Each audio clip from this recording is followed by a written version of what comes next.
Hi, I'm Chris Stirewalt, and it's time for Power Play. How you doing, Internet? So, I don't know whether you heard of this guy. His name is Donald Trump, apparently running for president. We're not tracking it, but apparently there's been some modicum of coverage out there. So here's the question. What is it that allows Donald Trump, what sort of hard exoskeleton on his campaign allows him to survive things that would totally incinerate other candidates? You spend 2 weeks cleaning up a mess. If you were an ordinary candidate, if you're Donald Trump, you don't even apologize, and you just move right on. So how does that happen to work out? Marcy Stech are you a Democrat? I sure am. Okay, she's a Democrat. Well, she better be, because she works at Emily's List, and I don't think they're bringing in the vast right-wing conspiracy. Probably okay with that label, I think, is Hadley Heath Manning. She is of the Conservative Independent Women's Forum, which is conservative and for women and independent and those things. And she joins us from our Denver bureau. Hi, Hadley.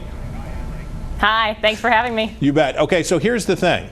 Donald Trump has done things in the short span of this presidential candidacy that would have incinerated the hopes of almost anybody else. And yet it doesn't happen. Why doesn't that happen? People on the political class, their heads are just exploding watching this Donald Trump phenomenon, because he does survive everything, but I believe it's because he's built this into his brand, that he's going to say inflammatory things. The things that would make him unpopular with the people, the groups that he's attacking, are the same things that make him more popular with the base of support that he's already garnered. So it's a catch-22. I mean, he can be very popular with a small group of people, but when it comes to the general electorate, I think these comments will come back to bite him one day.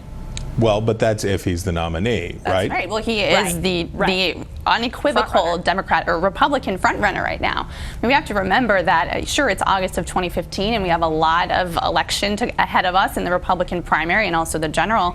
But there's no question that there is some energy and enthusiasm for this, and I think it speaks a lot to where the party is right now. It shows that there's not. You hope. Well, it certainly speaks to it. Look at this. I mean, this guy, Donald Trump, says offensive and racist and terribly sexist things every immigration reform. Come on. Okay. Well, Mexicans. Come on. So he is the most unpopular of all the Republican offerings with Hispanic voters. Democrats say that seals his fate.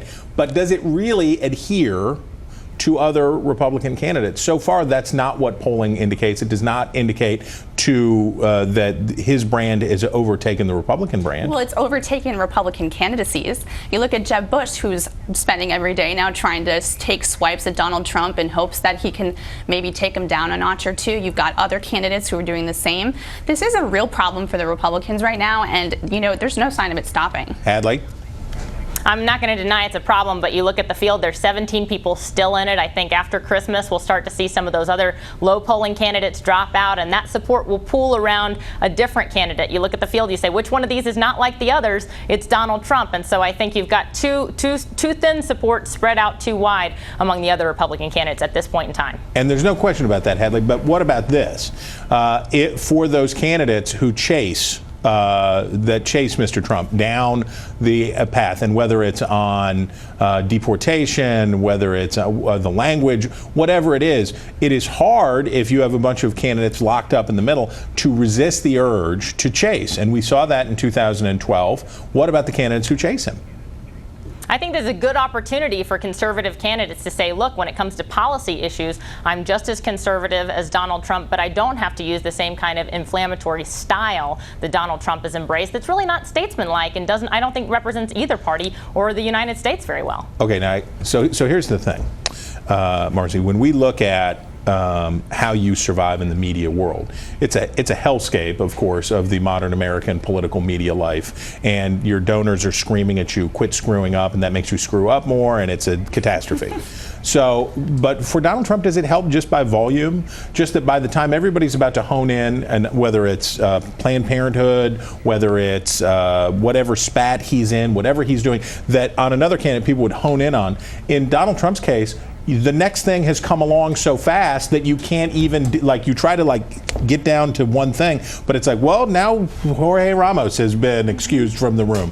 And does that help that there's just by volume? Well, I think that anytime Donald Trump says anything, it's front page news. And I think it tied back to the larger Republican brand because, like I said, we've got a lot of time in front of us, but whoever comes out of this primary is going to come at the expense of taking on these extreme policies that both Donald Trump and everyone else feels, but also is going to have to take on this brand that is taking a beating right now through everything that Donald Trump is saying. He is the de facto spokesperson for the Republican Party right now. I'm seeing a theme in your commentary today, Marcy. But any last word from Denver other than we're suckers for living back here?